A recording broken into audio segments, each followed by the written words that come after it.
1972 साली शिवाजी सावंत यांनी छावा लिहायला घेतलं. लिखाणाच्या पहिल्याच दिवशी जगदंबेनं त्यांना कसा कौल दिला याच्याबद्दल एक छोटीशी स्टोरी त्यांनी प्रस्तावनेत मांडलेली आहे. 1989 मध्ये किल्ले प्रतापगडावरती यशवंतराव चव्हाण यांच्या हस्ते छावा प्रकाशित झाला. शंभूराजांच्या जन्मापासून ह्या कादंबरीला सुरुवात होते. पुस्तकाच्या भाषेवर बरंच काम केलेलं आहे. मावळ प्रांतातील रांगडी भाषा, कवी कुळश्यांची कान्होजी भाषा, गागाभट्टांची संस्कृत भाषा, तर राजस्त्रिया मंत्रीगण यांची उर्दू, फारशी, मावळी यांचा संगम असलेली दफ्तरी भाषा वाचकांचं लक्ष सहज आकर्षित करते. प्रत्येक वाक्य, प्रत्येक शब्द तुमच्या मनाला भिडेल आणि शंभूकाळ तुमच्या समोर उभा राहील. काही प्रसंगाने तर तुम्हाला असं वाटेल की शंभूराजांसोबत आणि मावळ्यांसोबत कुठेतरी गडावरती किंवा कुठेतरी युद्धावरती आहात असा तुम्हाला भास होईल. संभाजी महाराज खूप मोठे योद्धे होते, तसे मोठे कवी मनाचे सुद्धा होते. बुधभूषण, नखशिखांत, नायिका भेद, 7 शतक असे बरेच ग्रंथ आणि काव्य त्यांनी रचलेली आहेत. एकाच वेळी 5 आघाड्यांवरती झुंज देणारा भारतातील, कदाचित जगातील एकमेव धुरेंदर सेनानी म्हणजे जंजिरेकर, इंग्रज, गोव्याचे पोर्तुगीज,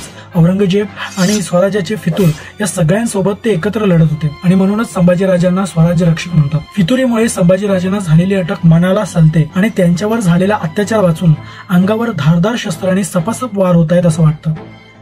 जगाच्या पाठीवर कोणत्या राजाने सोसला नसेल अशा यातना या छाव्याने सोसल्यात, पण औरंग्यासमोर झुकलेले नाहीत. लेखकाने संभाजीराजांच्या शौर्याला पुरेपूर न्याय दिलेला आहे. पुस्तकाचा विषय, भाषेचा लहेजा, प्रसंग, वर्णन, पराक्रम, त्याग, लेखकाचा अभ्यास आणि निष्ठा या सर्वांचा विचार करता छावा हे मराठी साहित्यातील शिरोमणी ठरलेलं आहे. खंत हीच वाटते की शंभूराजांचं बलिदान लोकांपर्यंत पोहोचलेलं नाही आणि म्हणूनच प्रत्येकाने छावा एकदा तरी जरूर वाचा आणि याचा इतिहास लोकांपर्यंत पोहोचवावा.